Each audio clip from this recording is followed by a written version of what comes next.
2021 সাল থেকে লানচাং Mekong rice fishery প্রযুক্তি সহযোগিতা প্রকল্পের আওতায় গবেষণার ফল সরাসরি কম্বোডিয়ার খামারে পৌঁছে দেয়া হচ্ছে। কম্বোডিয়ার চিংড়ি খামারিদের জন্য নতুন আশার আলো হয়ে উঠেছে চীনের এক গবেষক দল। উন্নত প্রযুক্তি, মাঠ পর্যায়ের প্রশিক্ষণ এবং স্থানীয় দক্ষ জনবল গড়ে তোলার মাধ্যমে তারা কম্বোডিয়ায় উন্নত প্রজাতির চিংড়ি চাষে সহায়তা করছে।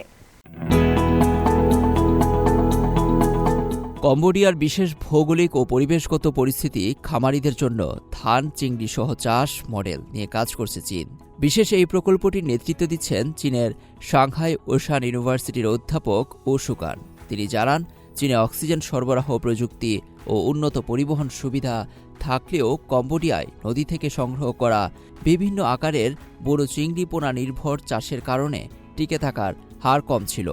এ বাস্তবতা মাথায় রেখে তার দল 174টি খামারে মাঠ সমীক্ষা চালায়, যার মধ্যে ছিল বাতামবাং, কামপংথং ও তাকেও প্রদেশ। সমাধান হিসেবে 3টি উদ্ভাবন চালু করা হয়: উচ্চ ঘনত্বে চাষের জন্য এরেশন বা অক্সিজেন সরবরাহ ব্যবস্থা, চীন থেকে উন্নত মানের খাদ্য সরবরাহ এবং রিয়েল টাইম পানির মান পর্যবেক্ষণ। ফলাফলও ইতিবাচক। বড় আকারের পোনা উৎপাদন ছিল প্রথম অগ্রাধিকার। এই 3 প্রযুক্তির সমন্বয়ে আমরা ব্যাপক হারে বড় পোনা উৎপাদনের সমস্যা কাটিয়ে উঠেছি। জায়ান্ট রিভার প্রন পোনার টিকে থাকার হার প্রায় বেড়ে 70% পৌঁছেছে এবং গড় ওজন দাঁড়িয়েছে 5.2 গ্রাম। 2021 সাল থেকে লানচাং মেকং রাইস ফিশারি প্রযুক্তি সহযোগিতা প্রকল্পের আওতায় গবেষণার ফল সরাসরি কম্বোডিয়ার খামারে পৌঁছে দেয়া হচ্ছে।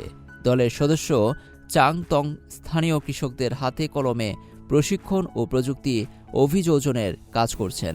2024 থেকে এখন পর্যন্ত 10টির বেশি প্রশিক্ষণ সেশনে শত শত কৃষক ও মৎস্যচাষী অংশ নিয়েছেন।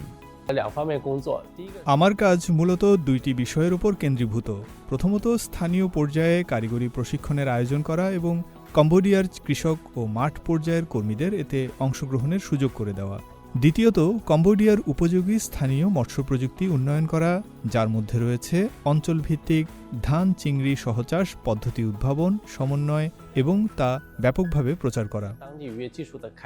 তবে শুধু প্রযুক্তি স্থানান্তরই নয়, স্থানীয় দক্ষতা গড়ে তোলাকেও গুরুত্ব দেওয়া হচ্ছে। এজন্যই সাংহাই ওশান ইউনিভার্সিটি কম্বোডিয়ান শিক্ষার্থীদের জন্য বিশেষ বৃত্তি চালু করেছে। শিক্ষার্থী চেং লি জানান, পড়াশোনা শেষে দেশে ফিরে টেকসই কৃষি ও খাদ্য নিরাপত্তায় কাজ করতে চান তিনি। ভবিষ্যতে চীন কম্বোডিয়া যৌথ টেকসই জলচাষ গবেষণার প্রতিষ্ঠার পরিকল্পনাও রয়েছে। বিশেষজ্ঞদের মতে, প্রযুক্তি ও মানব সম্পদ উন্নয়নের এই সমন্বিত উদ্যোগ কম্বোডিয়ার জলচাষ খাতে দীর্ঘমেয়াদী ইতিবাচক প্রভাব ফেলতে পারে। লুৎফর কবির, সিএমজি বাংলা।